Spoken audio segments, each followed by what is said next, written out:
Gavin Newsom. What up? Are we live? We're live. Yo, what it is? Gavin Newsom. What it do? Holy shit. What it be like? Econoboy, you look very different today. He looks smaller, doesn't he? More petite. I switched out all math knowledge for weights, and so now I know nothing about the economy and everything about lifting. He does math. He does math, but it's in 45 increments. Yep. For the plates. Yeah. You've replaced your flags with Pickle Rick. Well, that's the one nation I truly support. Is that a Rick and Morty thing? It is, but it's It ironic is. because it's my least favorite episode.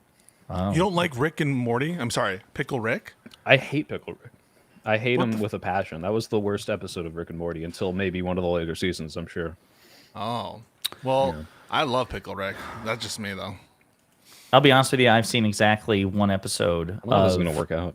of Rick and Morty. So I was living in Kentucky at the time, and a bunch of us had just finished a pub crawl, and it was like 3 a.m, and we were back at my buddy's house, and it was like 10 of us, and he's like, "Bro, you guys watch Rick and Morty?" And like 5 of us had, but the rest did not. And so he fired it up, and I was like, "This is the dumbest shit." But I also didn't like Futurama. I don't like The Simpsons. I did like Family Guy. I did like American Dad. I've stopped watching both of those because I just got bored with them. I did like Archer, but yeah, I never got into Rick and Morty. Is this a thing where like you get with a girl and you want to get all your red flags out on the table to make sure there are no deal breakers? So you're just telling me all your worst media takes right away. You're locked in now, buddy. You signed a contract. It's written in blood, and if you violate the terms, I'm going to send my boy Hutch, my enforcer, to come down there and kick you in the shin so hard. Who did confirm he's as large as me with his shirt off? Larger. So larger. See, that's the thing. He was actually underselling it so as to make you feel better about yourself. Yeah. Okay. Wait, well, it worked. Hold up. How old are you, by the way? Did you say you were like 25 or 24 or something like that? 29. Okay. I was gonna say your apartment setup is like definitely like 22, 21 vibes. So listen, you mean a dresser? You mean his that, like, dorm room? You're not half talking of my closet. Generous of you to assume apartment. He's obviously in a dorm room. Okay. You have a dresser that is seemingly blocking one entire side of your closet. Well, you see, because I don't own enough clothes to need to get into there, but also it has all my stuff on it, like my YouTube play button and my trinkets. So how could I show that off? Silver play button? Yeah, it's a silver play button. You know, I never actually got mine. That pisses me off. So like when I first hit 100K, you have to fill out like a form or something like that. I don't know if it's changed, but you have to like notify YouTube like, hey, I need my silver play button, and like they said everything was like back ordered, and I just never end up getting it. So I need to reach out or maybe steal. Is it monogrammed or something? Can I take yours? Yeah. No, it has my name on it. I'm upset because I was like, well, it would be boring if it was just, the soy pill. So I ordered it in Dutch, but none of the words on it are in Dutch. They just gave me a letter that said congratulations, and that's in Dutch. So they just hit Google Translate. The laser engraving machine doesn't do Dutch, I guess. So that's so lame. Wait a second. Are we hazing the soy pill? Is that what we're doing right now? I was just making an observation. Like you definitely look like a 19-year-old's room in there, but I'm not judging. Look, I have this. I have a. No, I'm not. But I do have the philosophy that until I find my forever home, I don't decorate because I don't want to make it feel like a place that I like and then leave. That's boy logic. That is boy logic. It is. So I barely have any decoration, so I can just get out of here right away as soon as I find my forever place. So we'll see what happens. Well, why don't we make it official and introduce you as the official Econoboy replacer? So welcome. Can I just be the fourth? I don't like being called the Econoboy replacer because that's such a lot to live up to. Because he's such a smart guy. He's dead to us. You're Econo holder at the moment. You're the placeholder for Econoboy. No, I'm kidding. Okay. Yeah, no. Listen, it was unanimous. Like we had a short list, and it was a good short list. But everybody agreed that you were the top of the list. And so, yeah, it was between you, Hassan, and Destiny, and yeah, and they both said no or didn't respond. So you're like, well, unanimously, we have to pick the only. They actually recommended you too, quite frankly. Oh, wow, really? Then we actually bounced the suggestion to the boys at the Vanguard. They were like 10 out of 10, and they said Biden could have done more. That's right. I'm still down for that, by the way, to make him a permanent co-host situation. But you guys didn't love that. Zach and Gat. Wait, who you talking about? The soy pill? No. Zach and Gavin. Oh yeah. Well, made it- listen, couldn't once we afford them. We couldn't afford them. once we start franchising out, once we have right now we have our main show. Hutch, The B squad we need. Yeah. I don't know if I mentioned this to you, Hutch, but in all seriousness, I've got a vision, if I can just find the time, for a separate stream that's actually apolitical and it's just about soy pill. There What he the goes. fuck, bro? What? Oh, did I leave? Hold on. You did. Holy crap. This is amateur not a shit, good man. look. Come on. Not a good look, okay. Soy I Pill. was changing- Econo Boy didn't have to do this. We never I had changed my problems title, with and it changed to the wrong thing. Oh, But I don't like There new we go. people. I don't like new people. I don't know what to say. No. Listen, tech me. issues. You're right at home. This is the live and learn environment. If you don't run into major tech issues, you're really not even part of the crew. It took Pisco a full Yes, 3 yeah. months to get his mic situation sorted. This is correct. Yeah, No, so- no. all Yeah. I did was I tried to add that little blue title that Hutch had, and it just switched my camera. I don't know what to say. Oh. Yeah. Lead liberal, weakest liberal. Only physically. I think mentally you're a giant. But what I was saying with Hutch is Hutch, I've got a vision that I need to get with you about because I've got 2 other people in mind where we do a pop culture related stream if we've got the time. I've got 2 other politics buffs who also do a bunch of pop culture stuff as well. I'm damn, what really triggered it was I was on Pisco stream a couple of weeks ago and we were getting into the nitty gritty about whether or not Mace Windu legitimately defeated Darth Sidious in single combat stupid. in That's episode 3 pop Revenge of culture, the Sith. guys, that's pop culture. My That is pop pop culture culture. podcast that I want to do because I had a fucking nerd disagreement on Mace Windu.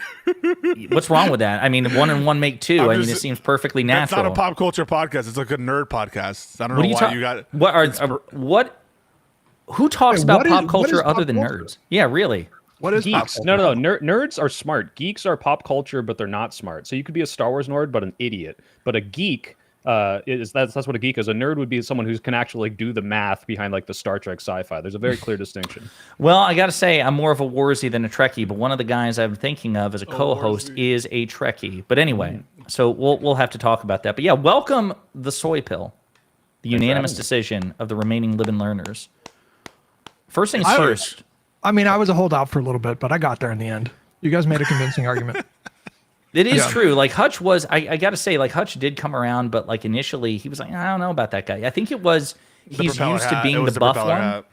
Well, he's used to Well- being the buff one of the group, and he doesn't want the competition. There's that. Well, I mean, we needed some more sex appeal, honestly. So Wow. it felt like a natural decision to make. Well, Yeah. fuck the other co-hosts. Well, come on. I mean, you just they weren't sexy enough for the No, podcast. I mean, Well, let's be honest. You're far more attractive than Econo Boy. Let's just call a spade a spade. I here. wouldn't say that. Whoa. All right. First of all, I'm not Holy married. shit. we got that. We actually got that from Akana tricked a Boy's girl wife. into marrying him. So Akana wife done actually that. was the one who let us know that.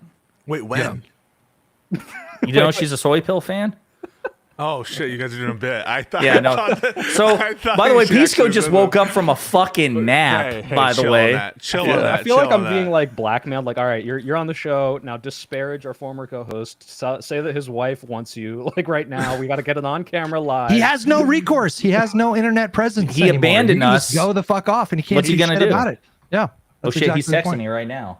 No, I'm kidding. He's You know what? Texting you? This is a perfect week for you to kick off as a replacement Econo Boy co-host because the last time you were on here, you were talking about how Democrats need to go dark woke, and it seems like Gavin Newsom, his team are actually doing it. It's not quite the R word, but They're working I up to it. It wouldn't shock me at this point if we saw that in the next couple weeks. Yeah. No, we're getting well. So I was gonna say something that surprised me though was I didn't even think even the most dark woke Gavin thing would do this, but he called Scott Pressler Nancy Mace, which I don't know if you want to argue that's transphobic or it's some sort of weird gender politicking. And then when he got called out by what was it, Tommy Lauren, they replied, "You sound woke." Yeah. So they're willing to go there. Right here. He told someone to go back to Grindr, that one Yeah, white yeah, rapper yes. guy. Yeah. So, Yeah, so I so just put let- it in the chat. so He let's called talk about- someone gay. So wait a minute. Put it in You the talking about chat, the watch. Grinder one? Yeah. So I'll bring there's that this up. rapper. I'll bring You that should up in put- just you a should- second. You should put that rapper's. You should actually play that rap at some point. But yeah, It's good. It's good. It's a good song. Well, let's talk about the Gavin Newsom press office, and let's start with the Nancy Mace thing. So what's interesting is you mentioned Tommy Lauren, and what's hilarious is if you check Tommy's mentions, she's been going after Newsom and this account like nonstop for the past like 72 hours. She's been swinging, and she took a swing last night about Newsom, young Newsom versus young Don Jr. And she fucked up in her zeal. She misread it and thought it was referring to Donald Trump. And she was like, well, one of these people has been president twice and the other will never be president. And so everybody clowned on her like, you fucking dumbass. That's Don Jr., you idiot. And she ended up like deleting her post in shame, which is very rare for Tommy Lauren, who says all sorts of cringe, ridiculous things. But it was so humiliating, and she got ratioed so badly that she deleted the post. And then today she takes another stab at it with the pearl clutching about Scott Presler. And I don't think it's like transphobic or even necessarily homophobic. I think it's just Presler has long hair. It's definitely not woke. Oh, like, agreed. He's a gay man, so like you could draw some like non-woke inference from that if you really wanted to. Sure. But I think I guess what I'm saying is I feel like they're walking that line enough. Like they did the Abbott thing. You know, about did you guys see that about the Greg Abbott? No, Look, what did they? Oh my God! Let me do? pull it up. Let me pull it up. While I do so, it was like he rolled into that blunder or something. No, like that? no, not quite. But hang on one second. Tell me What- they didn't go full Jasmine Crockett with it. I mean, you know, honestly, not okay. Here it is. Here, I can't wait for you guys to see this shit. All right, let's switch it over here. Greg Abbott. Can you all see this screen? Mm-hmm. All right, Yes. brace yourselves. Congressman Greg Abbott, who is in a wheelchair, and Newsom says he rolled over for Trump. That's almost as bad as Jasmine Crockett calling him Governor Hot Wheels. You know, we asked for a statement, and Newsom's office said something flippant like, you know, oh, you're so woke. He'll get over it. Abbott will get over it. Your response. Oh my Oh God. my God! Based. Wow. Love it. Love it. Based. Love it. 100% love it. Yeah. This is what I was waiting for. How many months ago was I on? I guess it took them that long, but maybe they were watching Live and Learn. So make a gay joke right now, then. Make a gay joke. Yeah. See, the Woke. problem is not that I don't want to Yeah. make a gay joke, because I can't think of one off the top of my head. Yeah, he's not like you, Pisco. He doesn't find homosexuality hilarious. Yeah. Well, it is. I didn't say that. For whatever reason, It's it not is. inherently. But yeah, no, I mean, like, this is generating a lot of publicity, a lot of attention. That account is growing like just absurdly fast at a high rate. And more importantly, it's triggering the fuck out of, yes, Tommy Lauren and Fox News hosts on air and so many others. And what do you guys think about it? Because, no. Before you answer that question, to cap that off, you have to see this. This is Fox complaining about it today. Let me see if I can find it real quick. Just the hypocrisy is truly breathtaking. Okay, here it is. I'll share the screen. Nope, that's not it. Same exact Replace thing. the screen. Here we go. Here we go.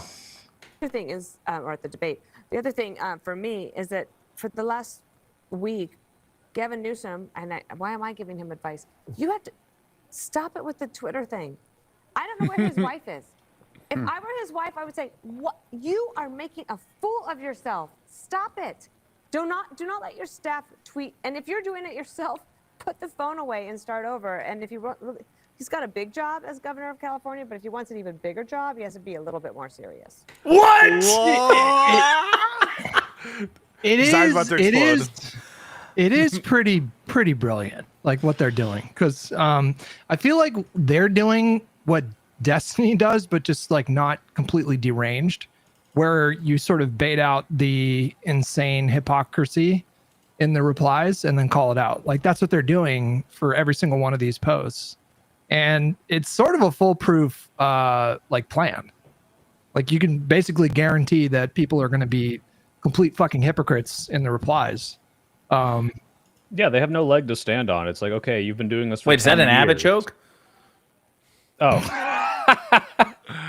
Well, he has legs to stand on. He just can't. He does have stand. legs. They just don't work. But yeah, no, it's like there's been hypocrisy from obviously for every Trump call out, you can get some projection tweet from 5 years ago, 10 years ago. But the difference with this is, okay, we're going to do the exact same rhetoric, the exact same style, the exact same bullshit, flamboyant stupidness. And you can't get mad at it because this is what you've been supporting for now 10 years. I think this is genius. This is perfect. Like, this is the, it's like I've seen those people are like, oh, I get it now. I get why people are getting behind Trump, because it's like, oh, you are expressing authentically the frustration that everyone is feeling without crossing a line into like, oh, you're genuinely going to piss off people on your own side. It's just like the encapsulation of all of our rage. And, I guess this is triggering the libs, but for our side. Well, aren't you worried that it's going to push away people like Talibots? Push away. Yes, actually. Let's be honest. I feel like that is the thing that the soy pill considers most frequently. When he examines a politician, that is the metric. He's like, is this going to drive away Talibots? The median, what do you think? Will it? Voter. I sneezed once and I was 45 degrees in the wrong direction, and she's decided not to vote Democrat. So I think it's too late. It's too late for Dude, these people. well, I wonder what well, Wick says, though. I do wonder what Wick says. Do you think he's going to be like, you really Wick's on shouldn't board be with doing this. that? Wait, Is really? he? No, I think Wick's on board with this. Is he? No, is he pro clutching? I thought I saw something about it. Speaking of Wick, I'm going to show you, and Pisco's really going to have to restrain himself because Wick squared off with Ryan. Malali? Yeah, and that was really interesting. I'll show you that in a second. But I did see something from Wick about Newsom, and I think he obviously is not personally offended. He's just worried that it will drive people away. Let me find that real quick because I don't want to misrepresent. Drive who away? like Good question. who was Really waiting good on the question. line and then they read these tweets and they're like, well, after now it's What happened to civility? I'm also gonna like, vote. I would say what makes this different from Jasmine Crockett is that I think she was just being an edgelord. I think that team, they're 100% focused on baiting Republicans with that account. Like, I definitely think it's a conscious thing that they're doing. I'm gonna find it. I'm gonna find it. I found it. I think I know what You you're did? talking about. You did? Is this it? This is crazy. Whoa, this is crazy. People who follow us are the only people who probably care about this, but because no one knows who the fuck Brian. Oh, Maloney no, is no, in the no. rest. I was gonna find the Newsom thing first, but yes, since you said no, that's fine. Because I was so proud of him, and I had to bite my tongue to. I'm trying to like not get one guy all the time. So the soy pill. Are you familiar with Ryan McNally or Ryan Mullally? Yeah. No, Okay. I've seen him on the show a few times. So what's interesting, though, because we're talking about rhetoric, right? And he points out, Trump, which we're going to talk about in greater length, but Trump says he's going to sign an executive order to basically start the process of eliminating both voting machines and mail-in voting. Again, yeah. we'll get to the actual substance of that a little later, but since we mentioned Wick, Wick tagged Ryan and said, you had a lot to say how an opinion piece in the New York Times talking about wanting to abolish the Electoral College was unacceptable and dangerous as it threatened the sovereignty of states. As I understand it, state sovereignty is something you care a lot about. I would draw your attention to Trump's comments today about how he wishes to upend state sovereignty through executive order to It's dictate. written pretty well here. Yeah. This is written pretty well. Did you shop it with him? Yeah, I gave him the tweet. I gave him everything. And then he says, I this love is not him. a New York Times opinion piece from some no-name. This is the president of the United States threatening this. I think you should place your worry and ire accordingly. And I will be happy. I'm happy to report that Ryan conceded accepted this. that. Yes, He of accepted course. it and said, you know Yeah. what? We should absolutely prioritize the words of the sitting president over random powerless people. And he turned a new leaf. And that was the end of it. no. Of course, that wasn't it. Oh, no. We got about actuallys and well actuallys from Ryan. This and tweet is the problem. This is the problem. Not anything else, but Wick's tweet. That's the problem. we lost Hutch just at a moment because he says it's all robot voices. Yeah, so Hutch will come back in just a second. Let's see. Let me see if I can get him up here. I like that. What Nick about now, guy. buddy? Can you hear us now? Testing. 1, 2, 3. Hutch. Hutch. Hutch is my boy. Hutch is my boy. There it is. Okay. Hutch Gotcha. is my What about boy. now? You there? good? Yeah, it was. I don't know why it's breaking up for me, but yeah. Oh, Wick confirmed he is pro dark Newsom, not necessarily as a candidate for 2028, but he does like the dark posting. So Good. Oh, shit. That's good. That's amazing. good. I could have swore I saw a post from him saying that like he likes it, but that he thinks it's going to drive people away.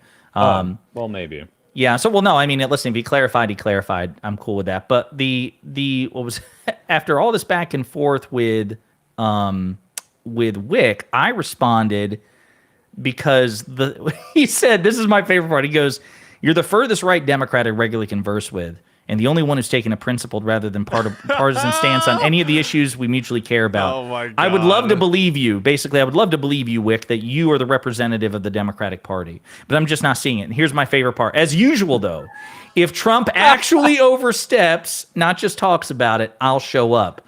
Okay. To which I responded, not just talks about it. I'm like resisting the urge.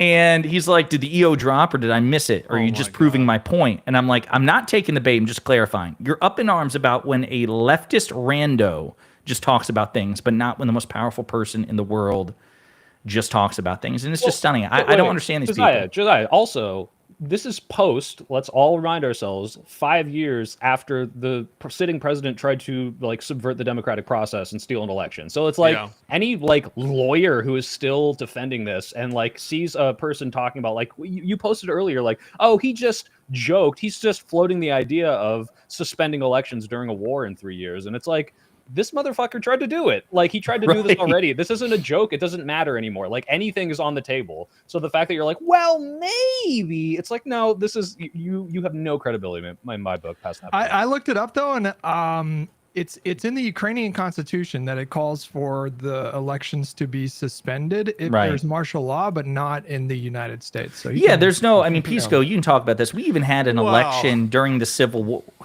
But I mean, in terms of there being no formal constitutional provisions, and we have originalist justices, right? So obviously, since there's no election suspension clause in the Constitution, we need not fear, right?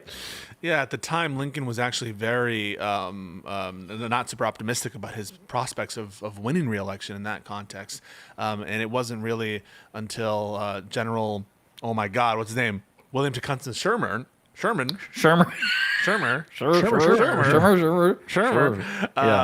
actually broke through in the South in his march to the sea. Oh my God.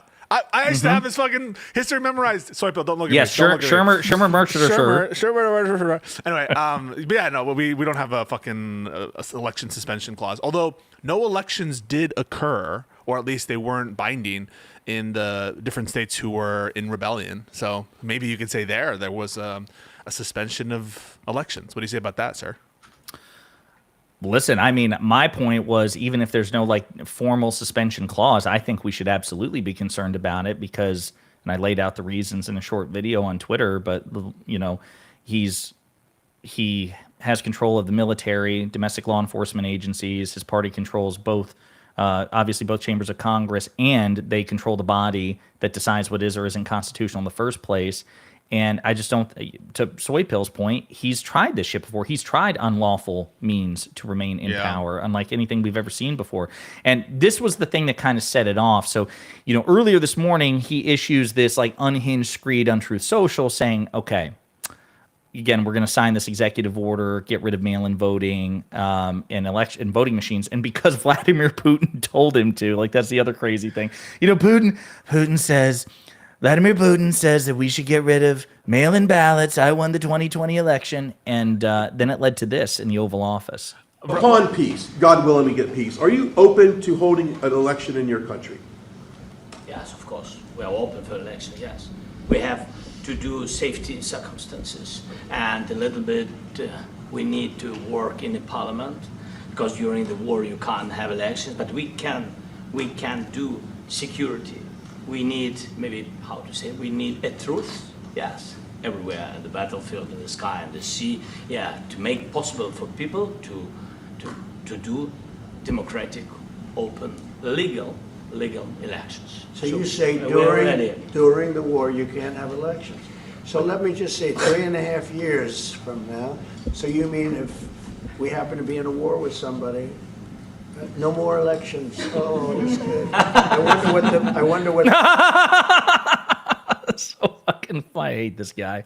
Yeah, like out Yeah, of context, fucking- it's clear he is making a joke, like the intention, but it's like it doesn't matter what his intention is at this point, given everything he's done. Like if this was like before he was president and he's making a point that Zelensky should hold elections, I might be like, oh, okay, because that's what like even I back in 2015 was doing the plausible deniability thing for Trump, because I'm like, oh, he's a TV host, blah blah blah. We've got 10 years of evidence now that this man is absolutely floating the idea of violating the 22nd Amendment. So I don't know. This is Ryan it's Mullally will be insane. in line to be like shot for some fucking thought crime and some shit. And it's like, well, they haven't shot me yet. Like, until they call me when they fucking shoot me in the head. But like, that is what we would have to have before he would criticize the administration. He'd I be think like, what's- he'd be like, there's no DEI in the shooting process. Yeah. So I think what's super like much more likely is he'll like Vance will run and then he'll run as VP or something. Can he do that actually? Is that I feel like that was disputed. Can he be the VP after this or no? No. not like a plain I think reading. he can.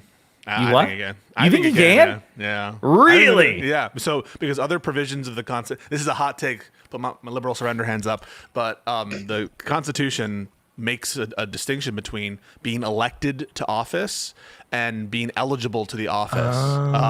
And so in the 22nd Amendment, it says elected. No person shall be elected president, whatever, 3 times or whatever. That, to me, is a distinction between being eligible to the office. And for that reason, I think that he could be eligible to the office of president and therefore eligible to the office of vice president. He just can't get elected there. What I'm would not be the only one who thinks constitutional that. path to you? Like workshop Yeah, it for he- me or work it out? He runs as vice president because he's not ineligible to the office of presidency. He's only unable to be elected to the office of president. He just runs for vice president. There's under the 12th Amendment, there's separate elections for president and vice president, and so he just runs for vice president. Yeah. Yeah, 22nd, just to confirm, I brought up this BBC article. It says the 22nd Amendment only explicitly bans someone being elected to more than 2 presidential terms and says nothing of secession. And under this theory, Trump could be the vice presidential running mate to another candidate, perhaps his own vice president, J.D. Vance, in 2028, which I guess technically, is not. I mean, think it obviously the works. intention is that they're not supposed to be president. You're No, they envisioning use a those, but- Putin-Medvedev situation, basically, where they swap I think positions. it could work. Yeah. Listen, I would be against it. I would say, like, if there's some strong legal argument, but in just terms of textualism and originalism, they use that word purposely. I think that there actually is some legislative history that they were envisioning potential scenarios where, like, there's some kind of decapitation attack, or and we need to bring in an old president to do the job from Congress and to like raise him to be the speaker or raise him to be something, right, and give him to assume the office. And so if they wanted to make it a qualification for the office, just like in the Section 3 of the 14th Amendment or the other qualifications which talk about the eligibility for office, then they would have said it, but they didn't. So under that theory, then, you're talking about bringing back old presidents. Joe Biden's time could come again.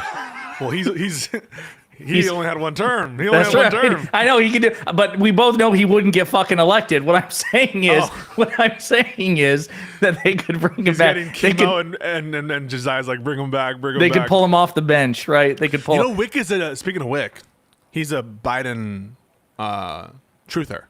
He thinks that Biden would have won. What do you think? Hutch, what do you think, buddy? What do you think?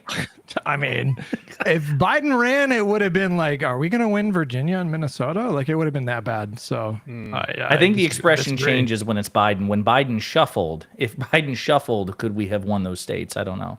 Going back to the other thing with Trump, though, like, did everyone forget that he actually tried to do a executive order already to alter mail-in ballots and stuff, and the courts blocked him? So, I mean, good luck. Yeah. He doesn't have the legal authority to do it. They're like, everyone's correct about it. The elections clause of the Constitution gives that authority to the state legislatures. And it's so funny. I mentioned this on my stream. Just like a year ago, all the conservatives saying, you have to give it to the state, independent state legislature theory. It's the most important thing. And now the second that Trump tries to claim some executive control over how states run their congressional elections, they're going to fall in line. But that said, states as an initial matter have that authority to regulate the time, place, and manner of elections for Congress, and only Congress has an authority afterwards to undo that with legislation. So the president has no self-standing authority. Let me ask you I guys. feel like the best he could do is just pressure like red states to pass their own shit. How would that impact the presidential election? Because like in 2020, there's a strong argument that him being so opposed to mail-in ballots could have literally cost him the election. But if it's only red states that are doing like ban on mail-in ballots, or I think what Trump tried to do with the EO is have mail-in ballots are only counted like up to the day of the election, and anything that's received after wouldn't be counted. Or There's something probably like that. less authority, Hutch, to be honest, in terms of a presidential election, because that's a separate clause of the Constitution called the Presidential Electors Clause, and states have even more authority to assign their electors in certain ways. But Congress does have some residual authority to regulate there, and I imagine anything that he tries with Congress, he might try with President. That said, it's just like he doesn't have the authority. Well, it'd also be interesting to map. He would also need 60 votes because this is not something you could pass with reconciliation. So Or they'd have to do some sort. They could do, in theory, I suppose, a carve out, an exception for the filibuster. They won't do that. Listen, I am always like Wicks. We used to say this too about making that they wouldn't fuck with the filibuster, but they did fuck with the filibuster under Trump's first term for the judges. I mean, but it counts. That's why I really don't think with this group you can dismiss it out of hand. And I would argue they didn't do a quote unquote exemption. They just liberally reinterpreted how the 60 vote rule applied for this last budget thingy. For this last budget reconciliation bill. The tax breaks were like existing policy or something. Yeah. Like I just really don't think. I don't think you can rule. The only thing is rule it out. Thune, I think, is on the record talking about the importance of the filibuster. So I don't know if he's gonna. Yeah, it's possible, but Republicans talk a lot about many things that are important, which they're willing to define. Just a House that was in charge of it, that'd be one thing. But there are more grown-ups in the Senate, and there's a lot of people that want to keep that filibuster. So. Well, but the thing, again, if you make an exception, it's not like you have to abolish the filibuster wholesale. You could just make another exemption. Of course, that would make it more likely that if and when Democrats get back in power, they would be more inclined to do it, assuming they had the vote. So, I mean, I would caution everybody, especially chat, don't automatically rule it out. But my question is two things. Actually, something you brought up, Hutch, which is about what it would look like. And I'm curious because I haven't gone back and looked at the map. But given that we still elect presidents via the Electoral College, if simply red states followed suit and abolished or restricted mail-in ballots, the states that would follow that directive, would they be states that Democrats were going to lose anyway? Or would they also constitute some swing states that Democrats won? You understand what I'm saying? Yeah. I don't. Yeah, I don't know. Doesn't it depend on who the legislature is governed by and the governor? Exactly. Yeah. So that's what I would want to know. Trouble because maybe like Florida could do something. The other red states probably don't matter for purposes of individuals in like blue states or people with ambitions for to get Democrats elected. But Arizona has a Democratic governor. Wisconsin has a Democratic governor. Yeah. Pennsylvania has a Democratic governor. So some of the major. Let me think. North Carolina, my state, North Carolina Democratic governor. We have it, but we are one seat away from a filibuster-proof supermajority. Yeah, so it's like that. That's on the needle. But the second thing I was going to say, Pisco, about this, what you're talking about, a potentially constitutional loophole, would that allow President Obama to run as somebody's VP against VP Trump? Yeah. Okay, then I'm curious, my co-hosts, VP Trump versus VP Obama in 2028, who would you bet on? Obama fucking smoke Donald Trump. Yeah. You think so? Yeah. Obama, somehow his existence cuts through Trump's Teflon, you can't shake me ego. That was the reason he had that whole, I guess, run was because Obama insulted him at that presidential dinner, right? Yeah, the correspondence dinner. Are we doing those anymore, by the way? Doesn't seem like we're doing those.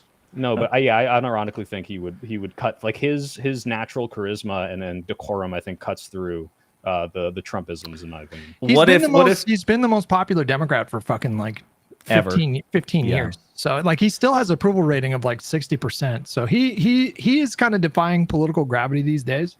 Well, I'm going to throw some wrinkles into this hypothetical, see if it changes your answer. Literally wrinkles. What if Biden's the top of the ticket again? What if it's 2028 Hunter Obama? So what if it's Biden Obama versus Vance Trump? Who wins that race? We need the prince that was promised. We need Hunter. Didn't he talk about running for office? Like, did he not rule it out or something like that On in the Channel interview 5? that he did with Channel 5? Yeah. I thought it was Beau Biden who was the one who was like, being prepped for like high office. I thought he's I don't dead. know. Yeah. He's dead, though. Well, he's dead now, yeah. yeah, I don't think he's running for 2028. I was although like, maybe yeah. Josiah, one major hold up on that one. He's probably got more energy than his father at the moment. But yeah, he was the one. I think he was the Attorney General of Delaware. He was. Yeah. I think he was going to make a run for governor, maybe. Yeah. Yeah. I know what you're talking about. Where does the Constitution say that you can't nominate a dead guy? Like, they're going to probably try. Like, if Trump dies. There's nothing in the 22nd Amendment that says a dog can't be president. True. I mean, like. What do they call it? Airbud rules or something like that? This is what White House blood. This Supreme Court has allowed for in their Anderson decision. When you basically say that states can't enforce these kinds of presidential regulations, then what? Like, if someone who's under 35 tries to run for office, they can't exclude them from the ballot. If someone who's a dog who tries to run for office, like if they try to nominate a table, they could try. Or you're saying that states don't have the authority in their state elections to try? That's why the Anderson decision, among other reasons, was such a horrible opinion. So fucking dumb. Because didn't you say, doesn't that have implications for if there's any like factual dispute over age or anything like that too? Yeah, all the other requirements. Why not? I mean, there was the whole natural born citizen thing about Obama. Do you not think that if today Trump pressured them, that he could get at least 10 to 15 states to say Obama wasn't born here, let's take him off the ballot? If he wanted it, he could get 10 to 15 states to do that. Sure. Do you think? Yeah. Yeah, I think so too. Yeah. Going back to the Newsom stuff, though, do you Sure. guys think that he's just gonna ride that fucking train all the way through the primaries, or do you think he's gonna He needs to pace himself. clean it up a bit when he gets to the primaries? He needs to pace himself. He can't just become a living meme. He needs to.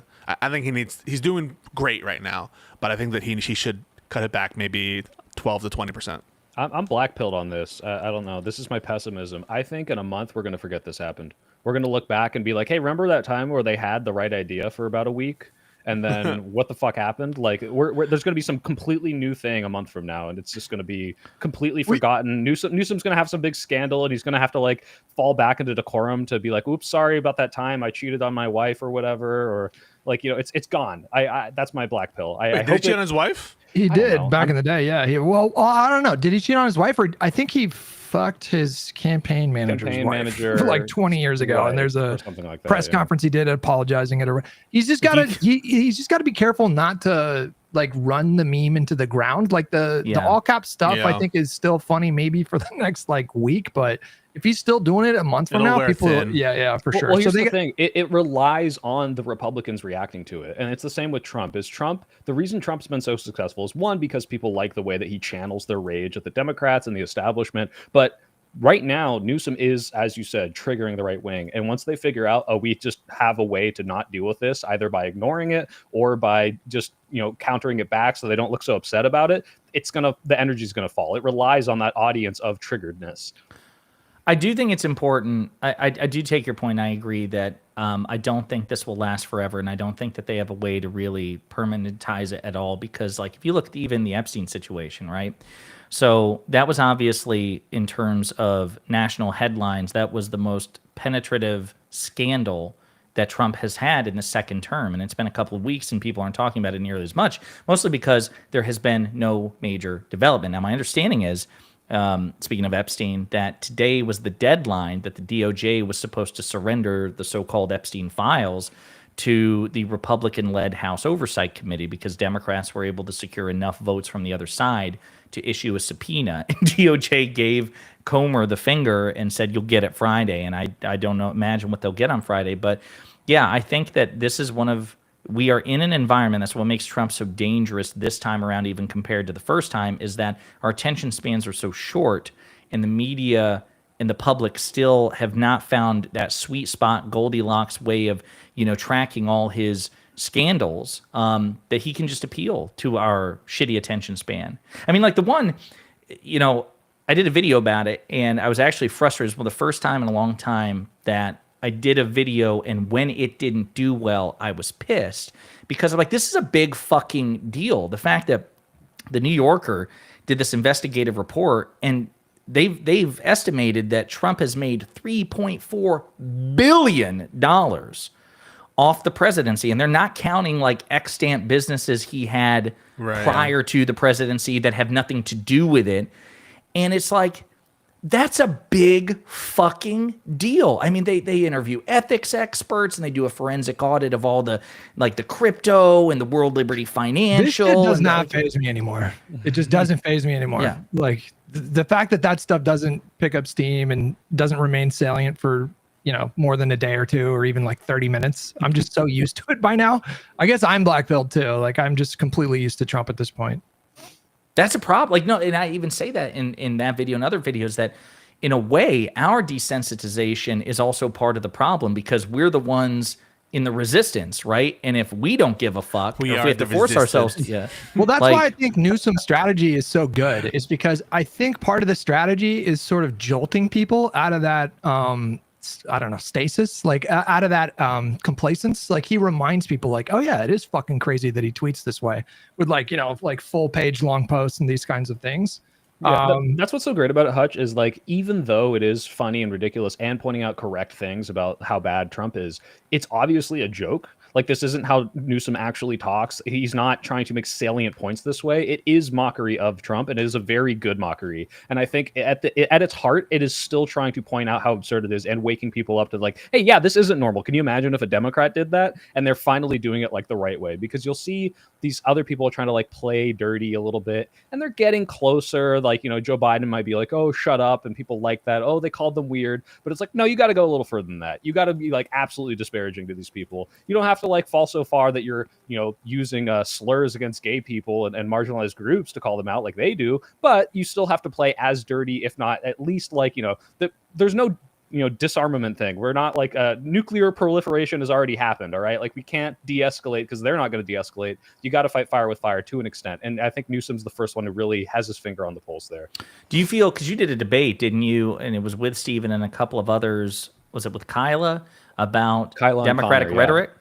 Do you feel the same, or do you feel even more vindicated? And because this was before Newsom took his press office in a delightfully unhinged direction, how does what he's doing relate to that big centerpiece debate you had? 100% vindicated. I mean, this is what I was talking about. I'm like, we need to do more. One, because, you know, they don't care. There is no decorum. Like if, you know, someone makes some unhinged joke and it's super crossing a line for some of us, it doesn't matter if we hold our own to a standard because they're not going to do the same. But what's more important is like, it does come across as more authentic. It does appeal to more people when it's like, hey, my whole day is people telling me that Trump is a fascist, taking over, breaking all the rules, you know, deporting people, just the country is going to shit. And the best you can come up with is like, well, Mr. Trump, here's a strongly worded letter and we'll see you in 3 years. And it's like, no, like absolutely fire back at these people and channel that energy and capitalize off the fact that everyone is going insane watching the worst things happen to our country. Yeah, I'm 100% vindicated. On that point, Soypel, quick question for you. Marry, fuck, kill, Stephen Chung, Stephen Miller, or Tom Homan? Marry, fuck, kill, Stephen Miller. Okay, so kill Stephen Miller. I don't even know who the other guy is, and I know I'll like Stephen Miller more. In a video Stephen game. Chung. Not Not in the video game, in a hypothetical MFK game, which we are playing right now. I would never advocate for violence. Right. Who is Stephen Chung? He's the White House communications director. Oh, yeah, I'll Very show you. obese. Do you think he can cook? Oh my God. I guess marry Sorry. Stephen Chung, because I don't think I could. That's Stephen Chung right there. I don't know if you want Which leaves me with Marrying who is the Tom third- Homan? With no, The it's Borders fucking are? Tom Homan. Who, to be fair, I think, you know, we've seen him with the shirt off. Besides the weird kind of like, you know, Crusades Nazi tattoos that he's got going on. I mean, like, No, you're thinking of Hegseth. fuck, you're right. Crap. Holy shit. Oh my God. Homan's the one who looks like I'm God. seeing Like, slices of ham. Oh no. No, he looks like bologna. I was thinking of He looks Hegseth. like bologna. Yeah, they Was it were. bologna? Yeah. Oh, I'm still gonna guess that Tom Homan can't cook, so I'll kill Miller, fuck Homan, and marry Chung. this is Wow. oh my God, bro! That is going to be the Oh, no! most fucking That's a aggravating. unit. That's a marriage. fucking unit. That is like the most. He's got mismatched- taste in like food. You can his see from that. upper abdomen or his upper torso is so much. He's a good-looking man. He's a good-looking man. That I is call a him Pearl from strange Blade. looking guy. I call him Pearl from Blade, and I listen. Oh my God, like he is just a genuine piece of shit. You should, Soypo, you should go to his Twitter account and just see the shit he says. Like you think, Pretty bad. Yeah. yeah, he's an absolute prick, and I think this is one of those instances where anything Well, do I need to go to his bully Twitter? him on is fair game. Like I know about his border policies. I feel like the Twitter's not going to. Really No, that's change my Miller. mind, That's Stephen Miller's border policy. That no, guy. Homan is the border czar. Yeah, but I was talking about Stephen Chung there. That was the guy I had. Did you hear that Oh, Stephen oh, Miller oh. is a cuck? Like, or something happened with Elon Musk and his wife? Is that true, or is that just rumors? And then she tells us he loves mayonnaise. There was some reporting that he poached her for something, I think. Oh no, Steven, what are you doing, Mr. Miller? You know what's a big problem with Newsom being so ascendant right now is if he does, like, I don't know, right now I feel like his stock is fucking soaring in 2028. And if he does end up becoming the nominee, oh my God, the intra-party war that's going to happen if that takes place is going to make, I think, 2016 look quaint in comparison. I was going to ask you guys, do you think this makes up for what kind of pissed me off, which was his kowtowing to Steve Bannon, to Charlie Kirk, Yeah, and moving a little right on some stuff, like with social policies? Was not a fan of that. I'm a Despite the fact that- forgiving man. I forgive him for that. If he actually follows through on the gerrymandering, I'm a forgiving God King. Okay. He moderated somewhat rhetorically when it came to the specific issue of trans people in sports, but I think he also said that this should be something that's left to the various organizations. Which I think is a reasonable position, right? I think it's a reasonable position. And then also, if you look at his track record in California, I get so pissed when I see some of these lefties like attacking him over trans stuff, because he signed literally like 6 or 7 bills into law in California that are super pro trans. Like it's like a trans sanctuary state. So people from out of state can take their children to pursue gender affirming care. His progressive record goes like way before like any of the Dems were mainstream pro gay marriage. He was illegally officiating gay weddings at the San Francisco courthouse. Like prior to the Dems even supporting it on a major like platform. So he's been kind of ahead of the curve for certain progressive policies. And that's cool. I depending on what you want to talk about with how slow California is in development, I think people have a lot more to criticize him for, but he just passed that big YIMBY bill like 2 months ago. It was a kind of a big deal. They got rid of a lot of restrictions on multifamily units. And so he's abundance pilled, isn't he? Oh, it's super abundance. But he called out Ezra Klein when he signed that. When he did the press event to sign that bill, he name checked Ezra Klein. Oh, why not Derek Thompson? That's what we Hey, need. like, if you're abundance pilled, like why doesn't Derek Thompson get any love? Because his shit is worse. His shit is a little. So you think it's worse. purposeful? You think it's because he Ezra's is the chapters lesser are of the better. two? Ezra's chapters are better, in my opinion. Yeah, I promised just my Aaron. opinion. I promised Aaron and Joe that I would read that book, and I got 2 pages in, so I've not. I'm about a third of the way in. Is Ezra's chapters the first half, and then the other First, I think 3 chapters. Yeah, they probably all like they contributed it. A lot of it is work that they like he's previously published in the New York Times, and they've like retooled and stuff. But yeah, I think that it's good that Gavin Newsom is taking a stronger tack. I also am willing to forgive people who make mistakes and who like make their messaging and make their campaign and make their rhetoric better. But there are some people who I think are just bad personnel that we should move on from. I'm going to just say it. People like Schumer. I don't think that he's at this point, I think, too old to be our leader. I don't He think said he's with fuck it. the other day. He said fuck. Oh, wow. Did he say fuck? I think we should need to bomb fuck Iran. Trump. Like, what did he say? No, he said fuck that in response to the idea of resuming, like having Congress approve the 30-day emergency or extending the 30-day emergency that Trump imposed on D.C. And his words were, fuck that. I didn't see that clip. Who Yeah. cares? Like, he's too old. He needs to retire. Same. And by the way, I think Hochul doesn't have it in her to be a base governor. And I think I would support a primary challenge against her as well. I agree. Schumer's got to go. I think Jeffries catches some strays. Like, I feel like people are trying to take Schumer's baggage and then put it on Jeffries. But no, I think he gets appropriate amounts of strays, Mr. Hutch. When refusing to endorse Mamdani in that interview with fucking like that, to me, that's fecklessness, that's weakness, and also he needs to talk like a normal person every now and then. These kind of like, have you seen these photo shoots that he does where he like alters the photos and to make him look a little slimmer, and he wears this kind of to be like a normal person? Like, I don't think people are buying it. I definitely preferred. I think there are there's a meaningful difference to Schumer and Jeffries. I don't put them on the same tier. That's what I'm saying. Yeah. I don't think like people saying that Jeffries should resign because Schumer fucked up, I think is where it goes a little too far. Yeah, I think Jeffries is in a like my call to action for him would be to step up.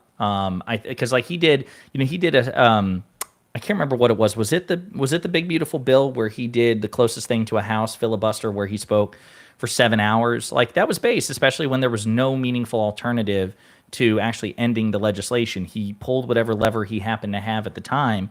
And I think speaking for 7 hours nonstop standing up is actually harder than a lot of people think. So he did that. He went viral. But that's the only fucking thing he could do. And I just think it was good that he did that. I don't think Schumer could do something like that. I don't think Schumer could do that for a fraction of the fucking time. But can I ask you, Josiah and Hutch, do you feel like you say that because you're kind of like resigned to the fact that unlike Schumer, you don't see a world in which Jeffries resigns as leader and he's stuck there, and so you're just kind of honestly, or what? No. Honestly, no. I genuinely believe that he's just on the line for me. Like he's in my call to action for him would be to step up because I see potential in him. Of course, he's got a really high bar to clear with Pelosi. As kind of, as his predecessor, because she was an administrative genius and she was the best at whipping votes. And so he's got big shoes to fill, or big Manolo Blahniks to fill in particular. But Schumer, I think, there's no hope. There's no redemption for him as far as being a meaningful opposition leader to Trump. I am worried about, when the next budget fight comes up, which I think is next month or whatever. But I will also co-sign that Jeffries has got to endorse Mamdani, and he's getting called out for it. No, he doesn't. But he does. He doesn't. He does. He's the leader of the Democratic Party. I've made an about face on this one. Holy shit! Why? Because it's completely normal in the Democratic Party for prominent national Democrats to not endorse anyone in a New York City mayor's race. Like if it was like established precedent that like every prominent Dem gave endorsements, then I would. He's be on board with this. Dem. He's a New York Dem. It does matter. You're saying that there's no history of congressional leaders supporting the Democratic nominee in the mayoral race. That's just not true. They go and stump with them. To me, well, it's also Pisco. That's irrelevant too. It's more about the fact that this guy's making national news because he's doing so well. He's like revitalizing the progressive base. Obama is coming out and talking. Is calling to him. Like, yeah, like this is like, oh, hey, this is what people are looking for. They're like, where's the Democratic leadership? Where's the new Democratic platform? This guy seems to have at least some sort of finger on the pulse. What do you think about this ostensible leader of the Democrats? He's like, I'll have to talk to him and see what's up. It's a bit ironic considering Mamdani's affiliation or his endorsement of. That's what it is for you. Like let's level set. That is what it is for you. It is fucking completely hypocritical. It's hypocritical of you. Like it's the hypocrisy goes both ways. I agree. No, it's not. It's hypocritical for Mamdani supporters to demand that every prominent Dem endorse him. It's not. It's me.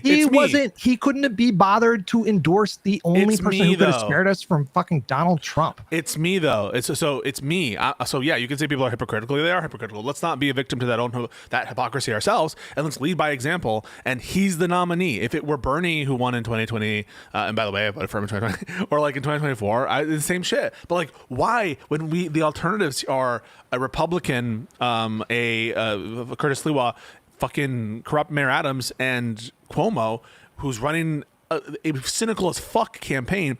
Why wouldn't Democrats step up and see the energy and endorse? I mean, like to me, it's just ridiculous. It's ridiculous to expect that kind of loyalty and respect in return. I mean, what if Jeffries has like serious concerns about Mamdani and he just doesn't feel comfortable endorsing? Well, then he should say that instead of just being like, Yeah. "Oh, geez, guys." Like if he has unironic political, that would be bad. malice. That would be bad if you say if you specifically say, "I think that's a bad idea." I agree with you there. That's too far. There's been a few Democrats that have done that. I think that's nonsense. And you're like marginalizing New York City voters by doing that as well. Well, But if he you have declines, to Well, then it endorse- sounds like the best thing you should do is, even if he has gripes with them, should endorse and capitalize off that energy and try to move those people to what he thinks are more like better policies. But what you're saying right now is he can't denounce them because that's bad for the New York voters, but he also can't endorse because he might have problems with them. Therefore, he should just sit around and twiddle his thumbs like, for the next. Yeah, Yeah. and the reservations all the time. Why? And if why are people pretending like Mamdani is this like? it's not everyone is about pretending like- Mamdani. It's about the principle of the thing. Here's my point. So like, first off, if Jeffries has reservations about Mamdani such that he feels he can't endorse him, then presumably those reservations are such that he doesn't want Mamdani to win. Because if you want Mamdani to win, you'd endorse him, right? So then you have two options, and there's no magical third option. If your reservations are such where you can't endorse the guy, then you clearly don't want him to win, in which case you should go public with your reservations about him. Number one. Number two, if you have reservations about him, but they're not such a, I'd still, all else being equal, want him to win, then fucking co-sign it. You don't have to blow smoke up his ass. You can just say, listen, in this particular race, the voters in New York City have chosen, as far as the Democratic nominee, I am one of the leaders of the Democratic Party, despite some disagreements that I have with Zoran Mamdani. I think that he's the best of the three candidates, and I officially endorse him. And you can phrase it however you want. I'm doing it off the cuff. But the other thing Josiah, is what you just said, like that would alienate no one. If it's like, hey, I have some, like I feel that way about Mamdani. I'm like, hey, I'm not on board with this whole platform, but like this guy's got like a lot of good ideas for a lot of different policies, and he clearly has the energy. I think he should like. And win. Jeffries could even lean into this thing. And he could even say, listen, the Democratic Party is the big tent party, and I can't be expected to only endorse those with whom I have absolutely no critical disagreements, and especially if I expect people who back Mamdani to vote for other Democrats in elections down the road. And he could make the point that the soy pill and Pisco and I are making, which is vote blue no matter who, has to cut both ways. And if we expect progressives to vote blue no matter who, we must also hold up that standard. It's different from endorsements, and it's super normal for even prominent New York Democrats to decline to endorse in a New York City mayoral race. If vote blue no matter who is different, if we're talking about if the principle is different, then why do you care that Mamdani didn't endorse Kamala? Yep. Ask that again. You said that vote blue. He's saying it's different from mayoral versus the general election. Like, this come on. This guy's no. There's an obvious difference right now. Mamdani is comfortably ahead in that race. He simply does not need Jeffries' endorsement. And compared with Kamala versus Trump, everybody knew that was going to be a close election. And this guy Mamdani decided that he wasn't going to do any kind of endorsement. It's a completely different. If he had, so here's the question that I think Josiah was pushing at. If Mamdani had endorsed Kamala, would you be saying the same thing? I would, yeah. There's two different there's two different considerations here. So there's the hypocrisy of Mamdani's supporters demanding fealty from every prominent national Democrat, and then there's wait a second. I'm a Mamdani supporter, so okay. Clearly you're referring to a subset of them, right? I'm referring to people that are like demanding that everybody endorse this guy when this guy didn't endorse Kamala. So Hush, I think the issue here is not that, hey, Hakeem Jeffries needs to do this because we need his support to win the election. I think more of it is about the fact that Hakeem Jeffries is ostensibly one of the, or should be one of the vocal leaders of this party, where a lot of people feel disaffected. You can see this, the donations right now are not very good for the DNC because people aren't sure which way the DNC is going to go. They need to pick a direction. Now, if Hakeem Jeffries is like, I'm not sure that's the direction we want to go, okay, but say that then. Say, hey, I don't know if this is what I want the face of the Democratic Party to go, and find a message that's the other direction. There's no upside. There's no upside to doing that because he sees the writing on the wall. He knows Mamdani's going to win. So he's what would that help anything if he like preemptively undermined Mamdani?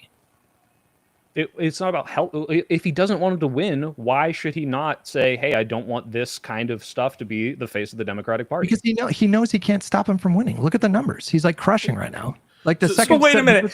So So then wait a why minute. not capitalize off the energy of an inevitable win and try to Yes. get those people into your tent? Yeah, Because he personally obviously is uncomfortable. You're so with full of Mamdani. shit. You're so full of shit. If you You're playing can't the devil's follow my advocate logic, here. I can No, dumb no, it I down. can- wait, understand what's the your logic? logic, Wait, what's the logic? So You what is the can't practical stop him from benefit? winning. So there's no like it would be complete downside for him to say, I don't like where Mamdani is taking the party or whatever.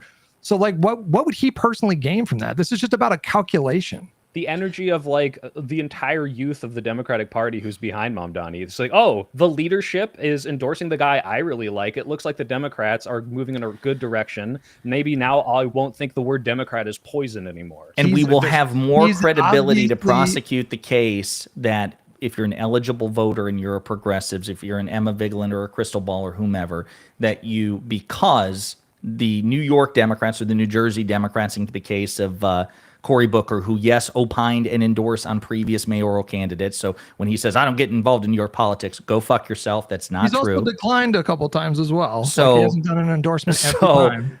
when you guys are mad that there are Democrats in the party that are uncomfortable with Mamdani. That's what you're mad about. No. Oh, specifically no, Hakeem. you way off No, base. that's Yeah, not true. way. That's not true. That's No. what's going on. They're uncomfortable with Mamdani. That's what's No, happening. So they we're don't wanna uncomfortable because we're consistent. We are like you in the sense that we want Democrats to close ranks around other Democrats. But this is you not- there's no- make no- exceptions No, you because guys you are- you're on a fucking hate arc against progressives. That's what this is. That's not what this is. You guys are acting as though it's this firmly established precedent that prominent Democrats always endorse the mayoral candidate. No, This is the way the No one here Democratic said precedent. Hang on. This is the way the Democratic Party works. Not everybody endorses everybody else.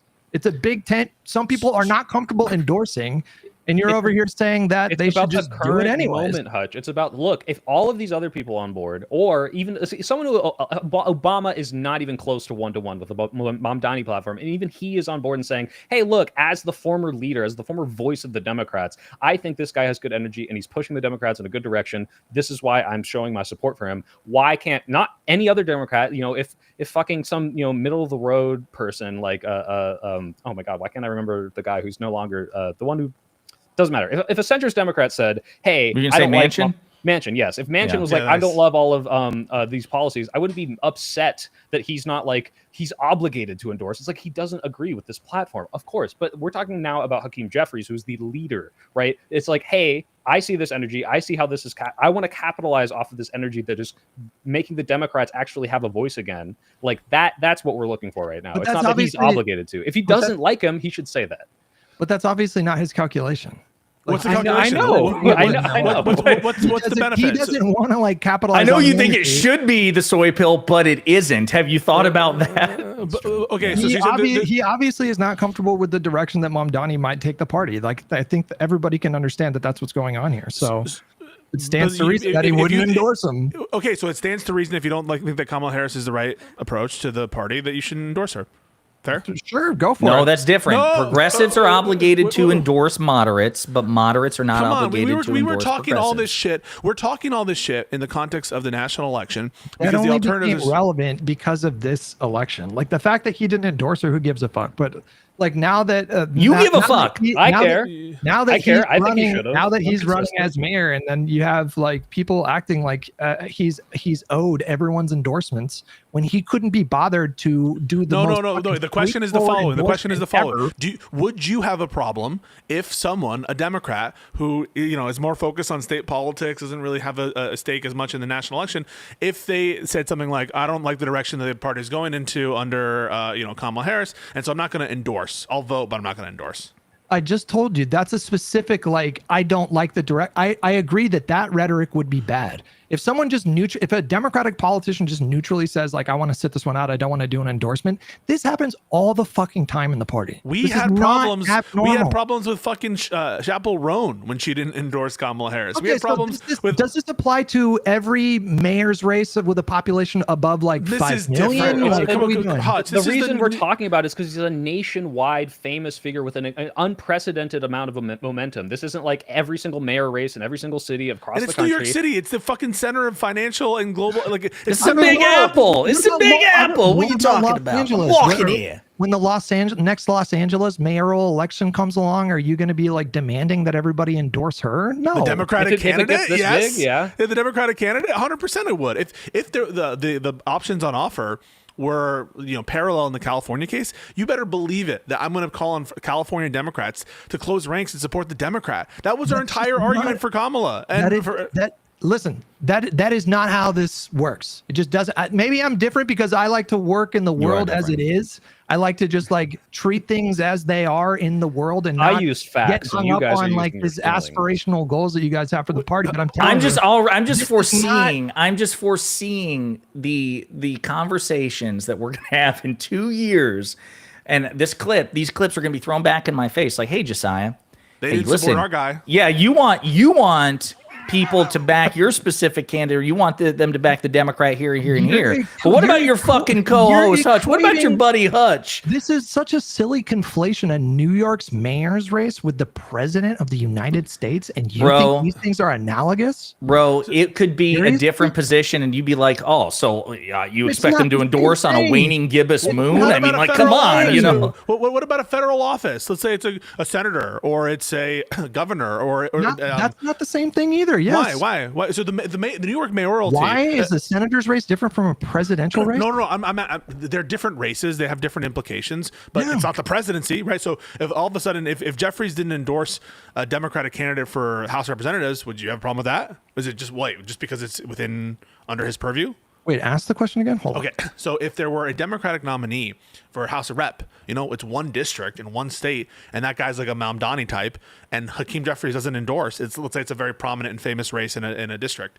Would you have a problem with that? I would have a problem with that. I would not have a problem with that if he didn't endorse, because this happens all the fucking time. So the vote blue, no matter who, it only applies to the national office, to the presidency. Is that right? There's voting and then there's endorsing. Does it only apply? Does the vote blue I have to say, because I'm with Hutch on the idea of like, I don't think the leader of the Democrats has to endorse every single Democratic candidate, especially if it's not even in the general yet, right? Like maybe there are positions that he doesn't agree with. The reason this is different is not because, the mayoral race is exactly the same as the president. Obviously, those are different, Hutch. I think you're equivocating when you say that we think these things are the same, because we don't. It's because Mamdani has an unprecedented movement and momentum akin to Bernie Sanders, although he was in the general and this is a mayoral race, that is giving the Democrats new life. That is like after 6 months of just the turmoil of the Trump campaign, people finally have hope that the Democratic platform can change to something a little more progressive, or at least give people a direction to go in. And that's fine if he doesn't agree with everything in there. And like I said, and I'm sure maybe Pisco and Josiah can agree with me,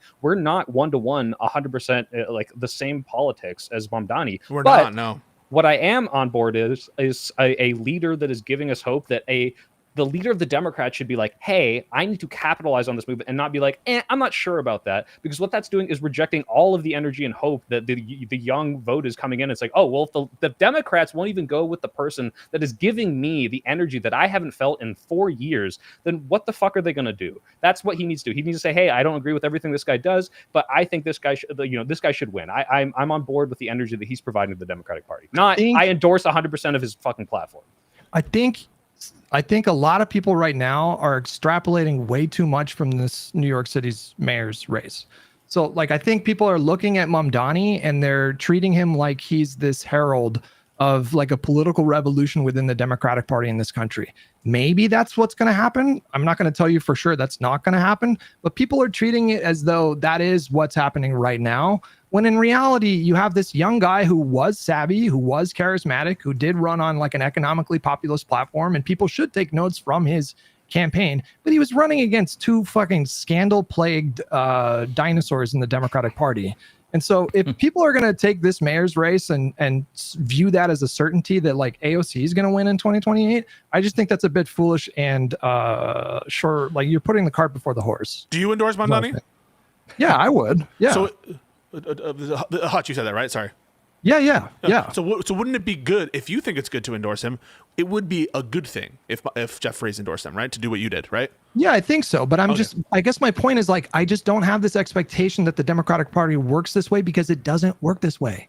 Well, I don't understand what you mean by good, other than it's something he ought do, right? Like my understanding of good is what ought happen, what ought obtain. Like, so if you say it ought happen, that like if you say something's good, you're saying he ought do it, right? So I don't understand why you wouldn't agree with us unless you have some different notion of good, that Jeffries ought endorse Mamdani. It seems to be coextensive of what it is to be good. Because my position as like a fucking podcaster and a streamer is different from someone who's like the Speaker of the House, who has his own constituents that he's, I mean, like maybe like if his constituents are, I don't even know what district he serves in. I don't know if it's super moderate, if it's super progressive. I really don't know what his calculation is. But if he doesn't do it, then I assume he has his own like personal reasons for not doing it.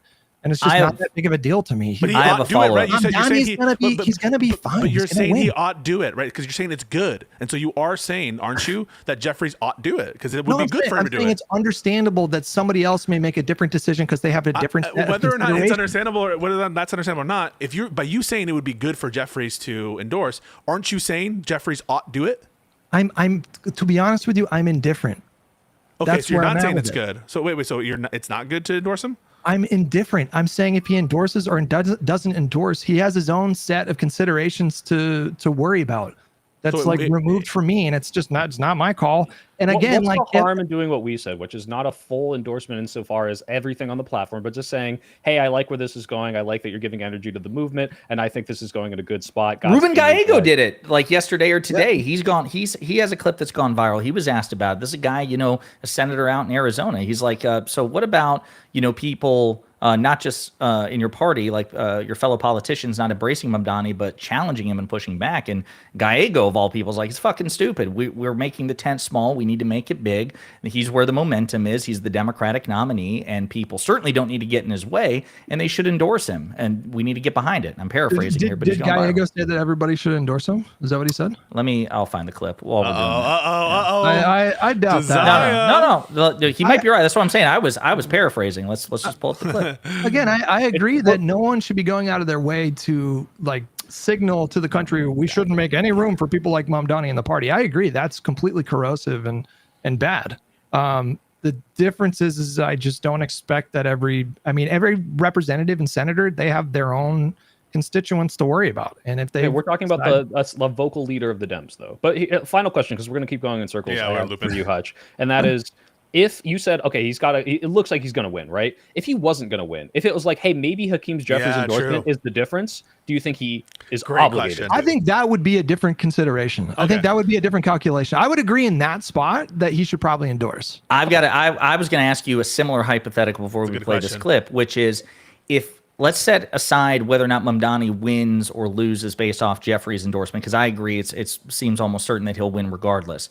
If you knew that not endorsing Mamdani would cause progressives to once again sit out the 2028 presidential election in such numbers as to be outcome determinative because they say you didn't back Mamdani, it's got to cut both ways, would you then say, fuck it, every Democrat needs to co-sign Mamdani? Sure, if you could give me convincing Fair enough. that would happen. Fair enough. Okay.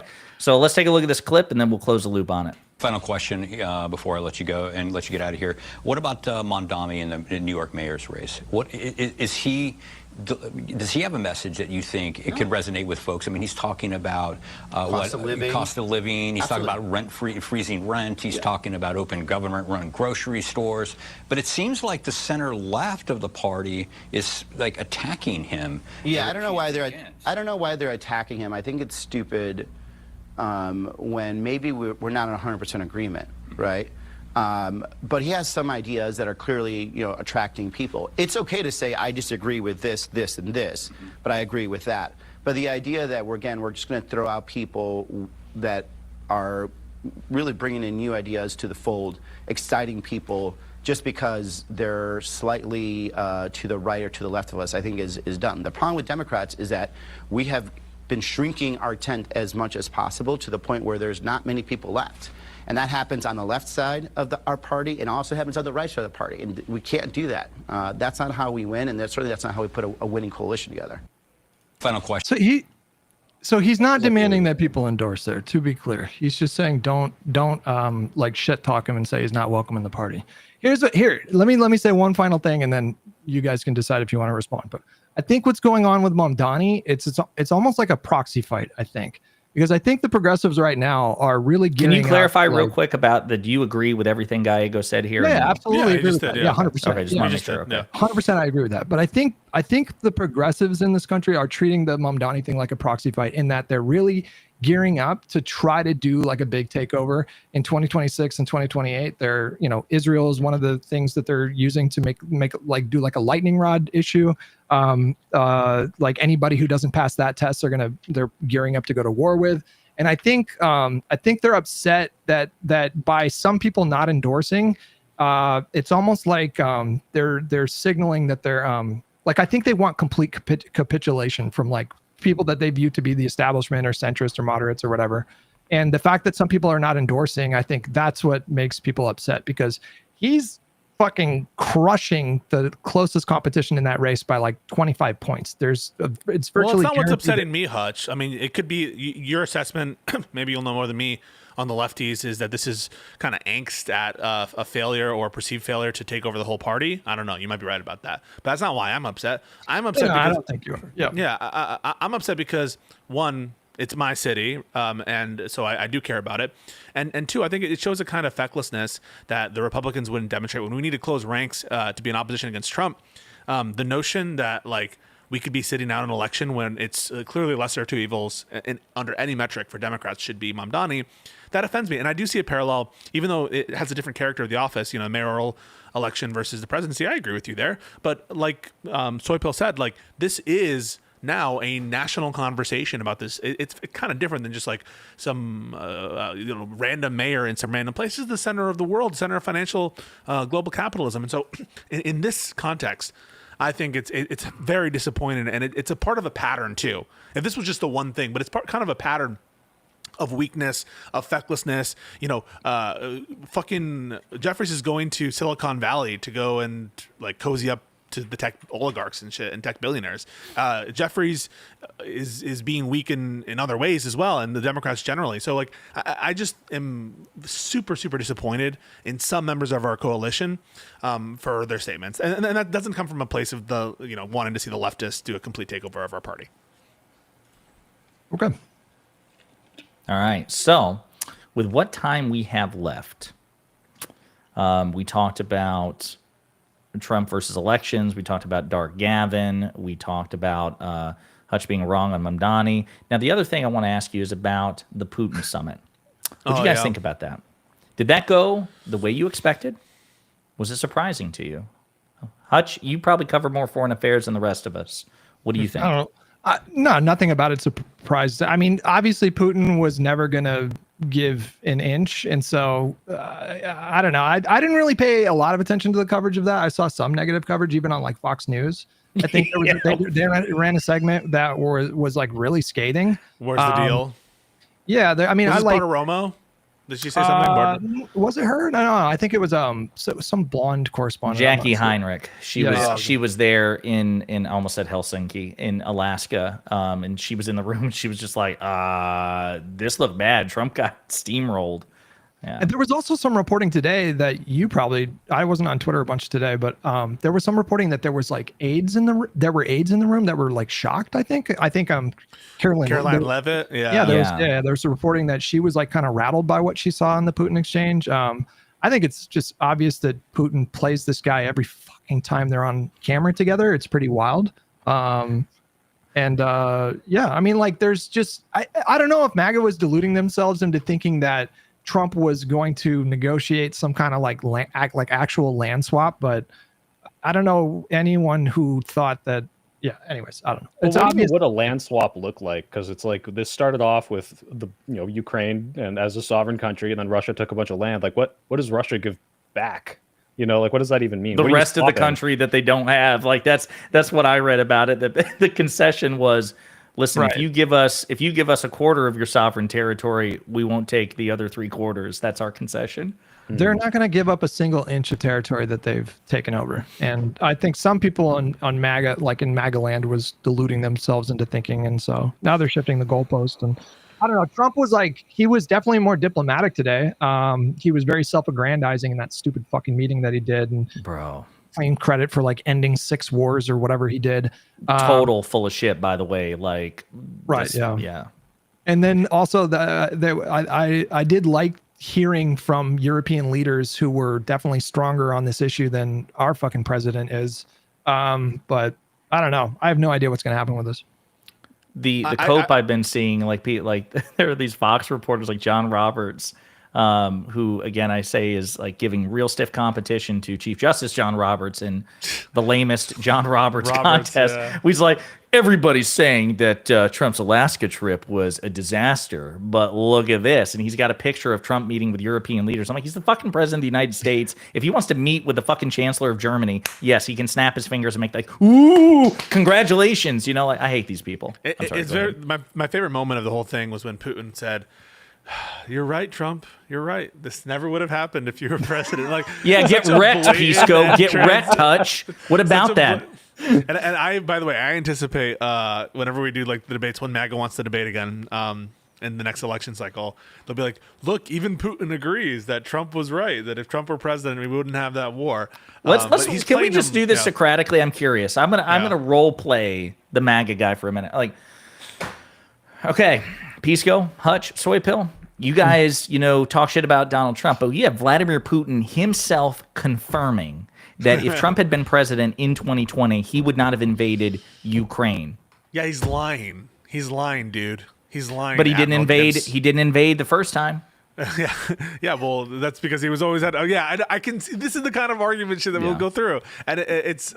Piece the problem with it too is you can have it both ways. I remember when I was on Tim Pool, or I think also when Wick was on Tim Pool. Like, it's always, if Putin says something that they don't like, such as, hey, Putin says he wants to take control of all of Ukraine, essentially. He's like written about this for decades. Then they don't believe They're it. like, well, he's lying. I mean, you can't believe Putin. You just told me you can't believe Putin. Or when he said, was it in 2018 at Helsinki that he wanted Trump to win the 2016 election? Yeah. Yeah, but then, didn't he say, like, maybe even jokingly, I wanted Kamala to win 2024? And it's like, well, is he lying there? She's the Russian candidate. So it's kind of like you can't really use Putin as his word as an argument in either direction, because they're going to be able to obfuscate in either way. You have to look at the actions. And it's like, okay, are the actions of the man who wants the guy who says, I'm going to defund the resistance to Putin's takeover to be president? That probably makes sense that he would want that guy and not the person who says, I will fund Ukraine until, I know Biden said, essentially blank check. Obviously, there's some point that would be a stopping point if, it got insane. But one of these people is way more pro-Ukraine.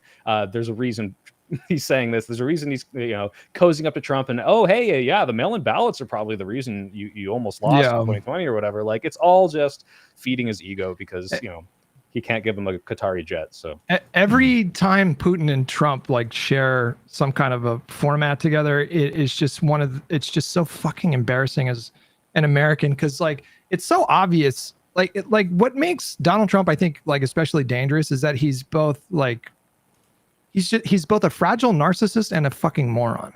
And so it's a really dangerous combo, and it's super easy for someone like Putin to manipulate. And it's just everybody with fucking two brain cells to scrape together can see this guy just very obviously manipulating Donald Trump, by flattery, telling him, buying into his delusions about the mail-in ballots and the war wouldn't have even started. And Donald Trump has no fucking idea that he's being manipulated. And I have no confidence that anyone in his orbit is warning him about that. Do you think Putin does mail-in voting? That's a fucking annoying thing. Russia does mail-in voting. It's probably not worth a damn.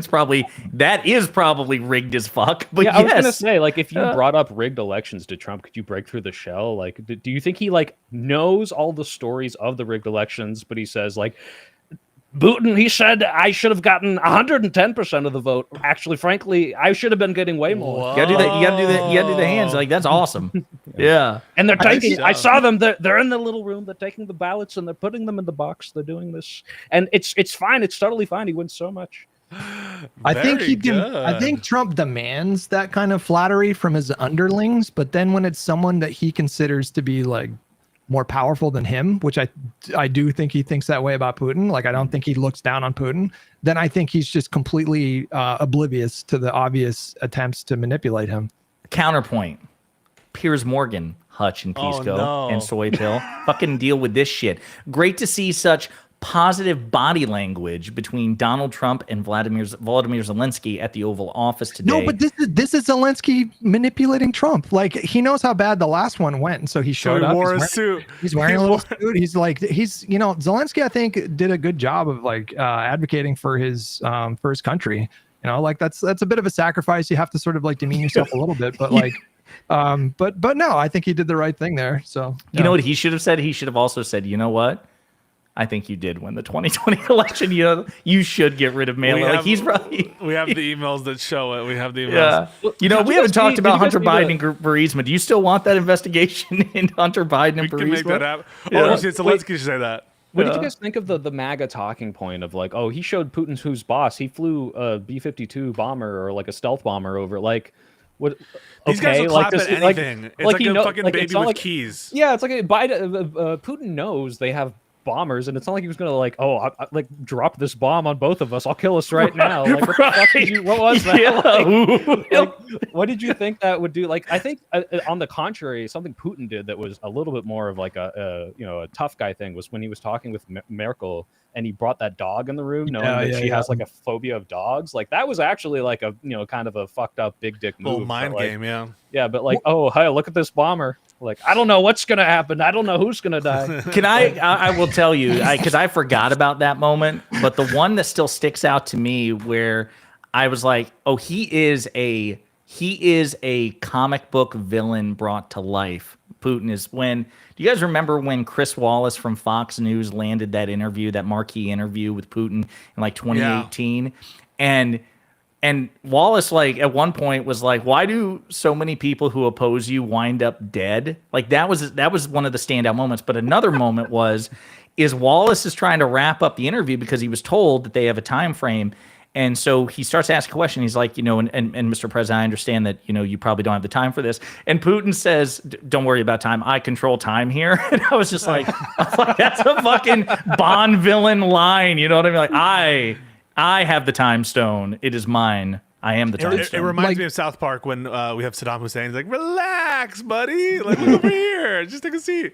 No, I think that these, whenever these dictators are asked these questions, they're used to fielding this shit. It doesn't bother them. And the fucking bomber thing is all theater for, like, I think some of the base to clap like seals. Oh my God, there was a bomber. Oh my God, there was a person holding a drone. We did a military parade, but none of it's real. There was a bunch of military soldiers on their knees rolling the red carpet out for a foreign dictator. Oh yeah, I guess that was a little yikes. MAGA saw the B-52 bomber and they thought that Putin's internal response was like, oh my God, look at all this like power in the sky. But really what Putin was thinking in that moment was like, this fucking idiot is trying to impress me with this stupid bullshit. Like he knew for sure what he was doing there. Well, no, I mean, because to was it Soy Pill's point where he's like, what are you going to do with that thing? Worst case scenario, what exactly do you think you're going to do with that? It's just Trump has the grenade vest from The Dark Knight. Yeah, he's got a suicide vest on. Blow this out of proportion. Well, on the actual substance, though, so like it looks like they're saying, at least Witkoff said, that they're Russia's agreeing or is possibly going to agree to some sort of like Article 5 like protections. And my question of all of this is like, okay, let's just say they did. Like, what does that mean? Like, how is that any different from the Budapest referendum? How is this like any different? Like, oh, we promise not to do this again. It looks like in this scenario that they're drawing up, the people who are more likely to have to invoke this Article 5 like thing, because they're not going to join NATO, is going to be Europe, which is, good that the people closest who have the most interest in defending them is going to help them militarily. But all that's saying is like, hey, like we're going to go build up our military, we'll stop for a while, and then we're going to try again, essentially. Like, why should we be taking this at face value at all? So the New York Times has a pretty interesting article about this. I thought it was decent. On the one hand, the sentiment in Ukraine isn't in favor of land swaps. It's something like, even though they want to end the war, obviously, 79%, something like that, oppose 75%, any kind of, yeah. Oh yeah, like, completely reject any ceding, yeah. Yeah, and they went into a little bit about the demands, even though they're kind of structured to look like they're doing concessions, because like, oh, we're only asking for like 2 territories, or they're limiting some of their requests according to Putin. They're asking for all of Donetsk, which that has some the portion that is under the control of Ukraine has some like very important massive fortifications, and so to give that up, it would remind you. I mean, like, I'm sorry to do the the classic Hitler comparison, but it reminds you a little bit of the fortifications in the Sudetenland when the Munich arrangement was done. So it would be a big ask to grant Putin's actual requests. And security guarantees, what are we talking about if it's not NATO? Like troops on the ground, European troops on the ground, American troops on the ground? And like, is that any better? Who the fuck cares? Trump said he wouldn't rule out American troops, right? I think I saw that. I thought I saw something like that, but I can't source the quote offhand. So as we wrap up here, because I've unfortunately, I really do have a hard out here. I just saw this. Did you guys see the MSNBC rebranding? Yeah. Well, this I'm about to show you. This just made me lol. This is hilarious. So as the cable news channel, MSNBC splits up with NBC News this year. It's now dropping the NBC from its name. Later this year, it will become MS Now, which stands for My Source for News, Opinion of the World. I saw this and I burst into multiple sclerosis now. What the fuck are they thinking? This is a shitty. This is a shitty logo. This is awful. It's awful. But we do have to close on one note of seriousness, because even though, obviously, especially here lately, we've had some stark disagreements. The soy pill, this is important for you. The final test, as it were, will be, what are your thoughts on the one thing that unites Hutch, Pisco, and myself, which is Anna Kasparian and Cenk Uygur? What do you think about them? You know, I never really liked the Young Turks. I watched them back in, funnily enough, 2014, there was a very rich kid, like son of a Fortune 500 CEO named It's Lavish Bitch. And he would troll people by like throwing stacks of $100 bills onto balloons and just letting it fly away because he just wanted to flaunt his wealth. And they covered that. And I was like, what is this weird tabloid journalism? This isn't anything I am interested in. Then I found out they did politics, and I wasn't really a big fan of their commentary. I didn't love it. But then Anna Kasparian started Zog posting, and that was when she won me over. So I'm now fully supporting of the insane 9/11 Israeli conspiracy posting. Anna Kasparian. No, I've never really been a big fan of any of them. The amount of deference and weight they will pull for the right wing, and then like completely shit on the Dems is absolutely abhorrent to me, where it's like, oh, you know, hey, like I'm willing to cross the bridge if the Trump camp is willing to like build bridges.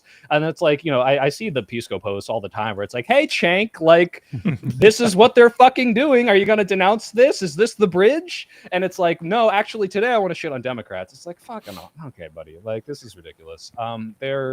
They're not serious. And what Anna now has a podcast with who's this like former Democrat Jillian staffer? Michaels? No, not Lindy Lee. Lindy Lee. Yeah. Lindy Lee, yeah, who's just like, this is not. Oh, we know. Yeah, this is ridiculous. Like, these people should not be taken seriously. Anna has been radicalized because like a homeless guy like assaulted her, and it's like, look, I'm from the Bay Area. If that's what's going to make you stop being a progressive, I don't know what to tell you. I get assaulted by homeless people on the way to the grocery store every day, and you just got to learn some judo, okay? Like, we can build more housing, get them out of there, and you don't have to turn into a fucking insane internet person. So no, I'm not a fan of Anna or Cenk at all. Yeah, that's my take on that. I hope that keeps me on, but that's my real opinion. I'm not going to lie for you. Well, Hutch, what do you think? What do you think? Does it keep him on? Is that a good answer? I co-sign. Yeah, I agree. Yeah. Okay. I want to say one other thing, though. I just saw that Cenk Uygur posted, I'm torn on Ukraine. On one hand, Trump has made a mess of the negotiations and Putin treats him like a beta. And the idea of taking Putin's suggestion for what to do with our voting system is ludicrous. But I like at least that he's trying to get to peace. Can you imagine, by the way, if someone said that about like Israel Palestine, when like, oh yeah, Palestinians should give up land for peace, and they should all leave they should leave Gaza in order to get achieve peace, and we should be okay with that. Like, to me, it's the brain rot I'm against war position. It's like, yeah, everyone doesn't like war. It's what are you seeding here? What's going to happen in the future? Like, this is I had to get on Tim Pool's case for this, because it's like, hey, like, oh, your Democrats are pro-war because they defend Ukraine. It's like, okay, are you pro-war because you would invoke Article 5 and you just got flashbanged? You like didn't even know how to answer that fucking question. It's like, yeah, like, there are reasons you commit violence and there's reasons you don't, and like, you can't just be anti-war. It's a brain rot like populist thing that Anna and Cenk are pulling right now. Yeah. Well, I know you have a heart out, Josiah, but I just want to say from the bottom of my heart, Soy Pill, thank you so much for taking this awesome mantle. Big shoes to fill, but you're the right guy in my opinion, and I just want to also do a little quick shout out to Econo Boy. Love you, buddy. Yeah. I will never replace him, but I will try to live up to his spirit, and I thank you guys for giving me the opportunity. Yeah, you have to start calling people. What is it? if I could just finish, you have to adapt that particular phrase. It's very versatile. You can use it in multiple instances. If I could just finish. Oh shit, he does say that all the time. And then you also have to say, I think dumb fuck. Like he says it very calmly, but he like will surgically deploy it. I think was it Hutch? Hutch described a convoy at one point, and I'm gonna fuck it up. You either called him like a silent killer or an assassin or something like that in a debate. So Convoy, yeah, he is. Yeah, he goes 0 to 100 real quick. Who's the baby-faced assassin? Is that Curry? You know what I'm talking about? If I shave, you'll see my baby Steph Curry. face, so. Baby-faced assassin. Sorry, go ahead. I'm sorry to interrupt. No, that was it. Just saying, like you have to adopt some of the Econoboy mannerisms. You don't have to do the. I'll just try to. I'll read his Substack. You don't have to do the I'll have shade like 30% of his economy knowledge. How about that? Yeah, there you go. Like, I'm slowly being indoctrinated by him and non-fon, like just feeding me econa facts on through the internet. So they occupy like very different, I think, economic theories and economic like worldviews. So like you're going to be like pulled between both of them there. So, but yeah, this was fun. Do you have a switch within your grasp? If you wanted to, in the next 20 seconds, could you produce a switch in front of the camera? Yes, I could be very A switch? What? I can get him to do anything. Look at this. What the fuck is a switch? Nintendo Switch? You don't know what a switch is? Nintendo Switch, the game, right? I can't believe we just did this. Wow! Switch 2 even. In 15 My seconds. life is like a video game, as they say. Okay, yeah, sorry. I just wanted to see if you could do that, but great job. Is that like a reference to thing? Is he like a Switch guy? I saw Mario, and I wanted to see if he were able to do a challenge and just produce a Switch within 20 seconds, and he did it. Yeah. Oh, okay. All right. Well, listen, this was fun. My wife's boyfriend bought it for me. Well, we do have to, obviously, as time goes on, given that we all reference our significant others and anything, if you're single, you're going to have to get one. That way there's total symmetry in the group. Okay, well, it doesn't have to go through our approval. You just need to find a partner so we can refer to your better half or significant other, something to think about. So that's your next assignment. But no, man, listen, in all seriousness, we appreciate you stepping up and doing this. And that's all I've got. So anybody else have anything? Hutch, Conaboy, or Hutch, Pisco. No. Do you guys have anything like in the cry. pike as far as debates or? In the pike. I have something. I have a spirit in the pike. In the pipe. Did I say pipe? There you go, pipe. No. I have a debate tomorrow with Ryan Mullally at 8:30 Eastern. You sleep through it? Shut up. At 8:30 Eastern about the Trump immunity decision. You all should watch it. Yeah. What time is it again? 8:30 Eastern Standard Time. Okay. You leave your VODs up, right? On the YouTube? On Yeah. the YouTube? Yeah. Okay. Yeah. Just go to the VOD playlist. Sometimes we unlist them, but they're always on the playlist. Hutch, what about you? Oh, okay. Sunday through Friday. 9:30 a.m. Took the day off today. Just did the pod today, but tomorrow we'll be starting at 9:30. You have no like specific marquee events coming up? Not that I can think of off the top of my head. No. Okay. All right. Soy pill. Yeah, my plug is my workout video is coming up very soon, and in fact, now that I'm a co-host, I'm going to make it my mission to make at least one of you as swole as me, if not swoller. I know Hutch said he was, but he hasn't proven it yet. So till then, I can only assume it's not true. But I'm also debating one of the Jubilee fascists on the 28th, but we'll have another. Nice. Wait, when you say the fascists, is that one of the ones that sparred the Mehdi Hassan people? Yeah. Nice. Okay, cool. All right, people, we're done. We'll see you next Monday, 7 p.m. Eastern. Please be sure to go to our constituent channels, like and subscribe. And thanks for joining. We'll see you soon. Stay cool, guys. Bye, guys. Later.